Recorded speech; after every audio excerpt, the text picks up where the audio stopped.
Assalamualaikum students. In the previous video, we have learned about the basic concept of microeconomics. First basic concept was wants. Okay, wants की classification and characteristic we have seen, gone through. Okay, what does the wants mean? Okay, we have learned in the detail what does the wants mean. Now moving to another basic concept in microeconomics. First is goods and services. Goods and services are the which we can say that we can touch, feel, that is goods. Okay, and services after the product when the seller or the producers providing to the customers. Okay, so anything that has satisfied human wants in the term of goods. Okay, which is external to the body. That is like chalk used by a teacher or any of the product that we can physically touch, feel of that product. ठीक है, physical existence है उसका. Then what is services means? Services also satisfy human wants but do not have any material existence. Physical उसका appearance नहीं होता है, but like when you are sick, you went to doctor for the treatment. Okay, now the doctor providing you the services होता है. कोई advice चाहिए होता है प्रॉपर्टीज के मामले में, anything about that, so we consult with the lawyer. Then the lawyer suggest some things to what to do and what to not do. Okay, so this is his services. We are not actually getting anything physically, कोई physical appearance हमें नहीं मिलता in exchange, but they are providing services to us. Okay, so got the difference between the goods and services. Okay, so moving next, now utility. So the first that is wants we have I think you have to understand, I hope, and the second and goods and services. Now the third point of the microeconomic or the third concept of microeconomics, that is utility. Now utility in normal language we can use or we can say that is usefulness. Okay, but in the economic term utility differs different. For example, I will explain you with the help of example. See, if you are thirsty, okay, you came from outside where the weather is very hot, and when you came home, now अभी आपको क्या चाहिएगा? You are very thirsty, you are feeling very hot. Now you need one glass of cold water. Okay, so when that one glass of water is commodity at that time, वो एक product की आपको need है at that time. Okay, and you need it, and when you drink it, जब आप उसको P लेते हो, so after drink आपको satisfaction मिल जाता है. ठीक है, so that is known as utility. The utility means the commodity having satisfaction power to satisfy the need of humans. है ना, हमारी नीड क्या थी उस वक्त? We need a cold water, और वो कमोडिटी क्या है? Cold water. And when that commodity, after using that commodity, we get fully satisfied. Okay, so the commodity having the power to satisfy the human wants, that is known as utility. Got it? ठीक है, moving next. Now the fourth point is value. Now see value, you know about that किसी की भी चीज की value होती है, अहमियत होती है. Okay, that is known as value. So value are classified into three.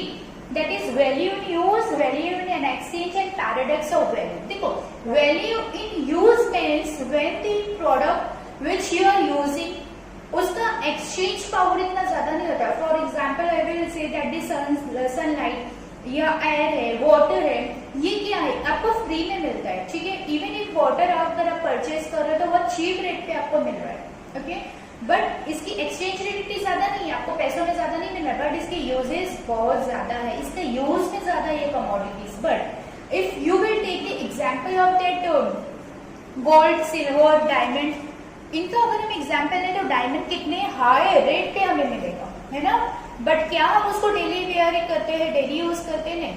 The ornaments or jewelries होती है लेडीज की, they used to keep in the locker, and at the time of any functions or occasion, then only they use it. उसी के बाद they use on that date only, particular time पे ही क्या होता है, हम यूज करते हैं. So we are not using in day to day life.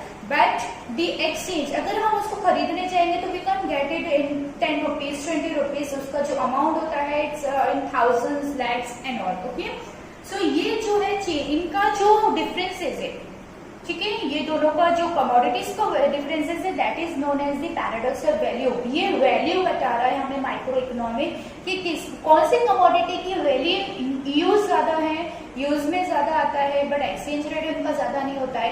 And some commodities having exchange rate more rather than uses इतना नहीं होता. ठीक है, then moving to next, that is wealth. Now wealth, basically when we used to say that wealth, तो it's mean के money है ना, हम कभी भी बोलते हैं wealthy person है, यानी उसके पास बहुत ज्यादा पैसा है. बट एक्चुअल में इन इकोनॉमिक टर्म में अगर हम उसको देखेंगे, so when the anything which satisfied this 4 condition known as wealth. ठीक है, जिस तरीके से हम खाली यूटिलिटी को यूजफुलनेस नहीं बोल सकते इन इकोनॉमिक्स, सिमिलरली वेल्थ को only money we can't say that is money. So here the condition should be satisfied, these 4 conditions should be satisfied. So that is utility. So utility you had understood about the what does utility means है ना, मैंने अभी आप लोगों को explain किया. The commodity satisfying power, अब जो commodities आपके पास है वो आपको satisfied कर रहे, that is utility. ठीक है, फॉर एग्जाम्पल फर्नीचर है, रेफ्रिजरेटर्स है, टेलीविजन है, AC है, ये सारे आपके सेटिस्फाइड कर रहे हैं आपको, अदरवाइज आप उसको रखते नहीं है ना. सब आपके लिए यूजेस का है, आपको सेटिस्फाइड कर रहे हैं. कभी भी आपको ठंड लग रही है, गर्मी लग रही है, तो you can switch on the AC. Okay, this all thing.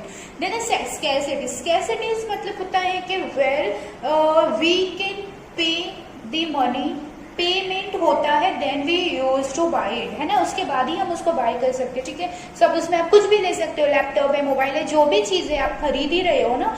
So scarcity मतलब हम वहां क्या कर रहे हैं, पैसा देके वो चीज खरीद रहे हैं. ठीक है, then transferability that is we can transport it easily.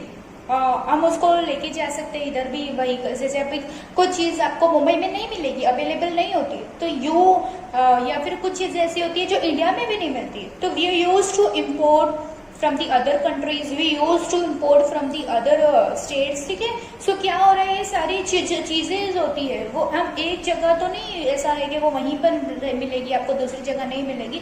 So it can transferability and it can be transferred easily from one place to another. Then the externality मतलब कि वो कमोडिटीज जो एक्सटर्नल हो टू दी बॉडी, यानी body के साथ attach ना हो. फॉर एग्जाम्पल जो भी आप चीज यूज कर रहे हो, मोबाइल यूज कर रहे हो, बैग यूज कर रहे हो, आपके क्लोथ यूज कर रहे हो, तो सब क्या है, एक्सटर्नल है, वो अटैच नहीं है, एक्सटर्नल है. ठीक है, so when this all the things are satisfied, ये चारों चीजें जब सेटिस्फाइड होती है, then it is known as wealth. ठीक है, सो वेल्थ का मतलब सिर्फ पैसा नहीं होता है. ठीक है, moving next, personal income. 6th point is personal income. Personal income में क्या है, personal income when you, so for example now you will start working for part time job. ठीक है, and you getting 10,000 amount per month, तो that is your personal income. ठीक है, यानी जब हम कुछ कमा रहे हैं, when you are doing work and you are getting in return money, that is known as personal income. ठीक है, so जो भी है, जो भी कमा रहे, आपके डैडी कमा रहे, आपकी मम्मी कमा रहे हैं, जो भी कमा रहे भाई बहन, तो that is their उनकी क्या है, वो personal income है. When you are doing something and you're getting in return money.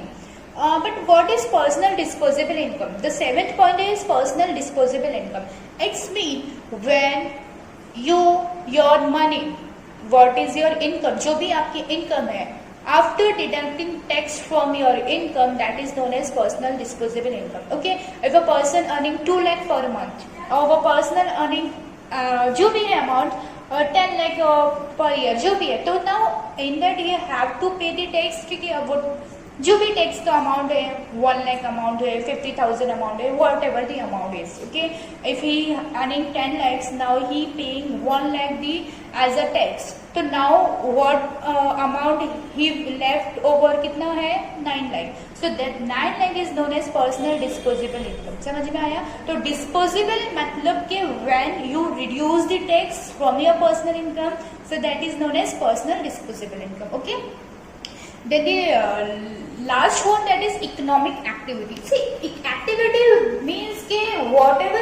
you are involved in the any chores. Okay, जो भी chores में, जो भी काम में आप involved हो, whatever the work you are doing, so that is known as activity. Okay, now you are studying in the colleges, you are studying in the home, or you are watching TV, you using your mobile, you're playing games. So these all are the activities which you are involved in. So similarly, economic also having some activities which is divided into four, that is production, distribution, exchange and consumptions. Okay. Now the production मतलब activity economic जो है easily frame नहीं हो जाता है, या कुछ खाली पैसे का नाम इकोनॉमिक नहीं होता है, but rather it economic also having 4 different activities. See, the first is production. Production मतलब क्या होता है, whenever the raw material are converting into the finished good, जब आप raw material को क्या कर रहे हो, finished good में convert कर रहे हो. So now only saying that we converting the raw material into the finished good does not be उसका actually में हो जाएगा वो, ठीक है. So production is having many faces, उसके बहुत फेसेस है कि प्रोडक्शन इजीली फ्रेम नहीं हो जाता है. So firstly we have need land. Land हमें चाहिए होती है जहां पर हम जहां पर काम करेंगे, फैक्ट्री बनाएंगे, ठीक है, इंडस्ट्री बनाएंगे. After that labour. The labour मतलब जो मजदूर होते हैं जो ऑपरेट करेंगे मशीन्स को, देखेंगे. अब देखो सिर्फ मशीन आप लगा दोगे तो सारी चीजें मशीन नहीं ऑपरेट कर सकती है ना. Even the machine need a man to switch on और ऑफ द बटन्स, है ना. उसके जो बटन्स होके ऑन करना ऑफ करना वो भी नीड किसकी, मशीन को भी नीड है एक किसके लिए, मैन के लिए. सी तो मजदूर हमें चाहिए होते. So we need land then labour then the capital. Capital और when you are studying BK तो आपको इजीली मालूम पड़ जाएगा. The capital is when what the money और द एनीथिंग लाइक असेट्स जो भी होते हैं, जो इंट्रोड्यूस कर रहा है बिजनेसमैन इनटू द बिजनेस, जो भी पैसे इंट्रोड्यूस कर रहा है, मशीन इंट्रोड्यूस कर रहा है, and whatever he introducing into the business that is known as capital. ठीक है. तो जाहिर सी बात है सबसे पहले तो हमें पैसे चाहिए रहते हैं, मशीन चाहिए रहती है, सारी चीजें क्या होती है कैपिटल में इंक्लूड होती है. Then entrepreneur. Entrepreneur means a businessman. जब बिजनेसमैन होगा तभी ये तीनों चीजें होंगी. ठीक है. सो यहाँ पर ये क्या है, land, labour, capital and entrepreneur also known as factors of production. उनको हम क्या बोलते हैं, factors of production. Without this 4 factors the production can't be available. हम उसको बना ही नहीं सकते, प्रोडक्शन ही नहीं होगा ना. जब जमीन नहीं है, कोई मशीन नहीं है, कोई ऑपरेट करने वाला नहीं है, एंटरप्रेन्योर नहीं है, तो कहाँ से प्रोडक्शन होगा. Okay. So for the production we need this 4 factors of production. अब इसके क्या क्या फंक्शंस है, later on you will come to know in 12th standard. इतना डीप में हम उसको जाके मतलब नहीं है. Not switching on distribution. Production हो गया तो काफी है, अपने कस्टमर खुद ही के पास चला जाएगा नहीं ना. The supplier should supply that products from the place of production to the place of consumption. जो लोग उसको क्या करें, मार्केट में उसको पहुंचाना है. ठीक है. तो वो क्या करता है, सप्लाई करता है, डिस्ट्रीब्यूट करता है to the different markets and all. Then exchange. अब क्या होगा, बायर आते हैं और खरीदते हैं. So here the ownership is exchanging. Seller का पहले ओनर था वो उस चीज का, अब वो जब उसको पैसे ले लेता है तो वो बेच देगा, तो वो उसका ओनर नहीं है, वो कौन है, बायर उसका ओनर है कोई भी कमोडिटी का. सो एक्सचेंज क्या हो रहा है, products and goods and services are exchanging. Then the last is consumption. The consumption means uses और we using it. when you consuming the any of the product, that is known as consumption. ठीक है. जब आप उसको use कर रहे हो, आप उसको इस्तेमाल कर रहे हो, so that is known as consumption. तो finally the customer using that product, जो भी प्रोडक्ट है, जो भी तो वो कंज्यूम कर रहा है, तो that is on consumption. Understood. This all are 8 basic concept of micro economics which you have to remember throughout the economics subject, throughout the 12th, throughout the 15, जो भी आपका आगे आप करो. तो ये कॉन्सेप्ट जो है जो आपके दिमाग में रहने चाहिए. Now in the next video we are going to study the basic concept of macro economics. Till now इतना जो था आपका पोर्शन, वो टॉपिक पूरा हो गया जो आपका कॉन्सेप्ट था. Okay. Thank you so much.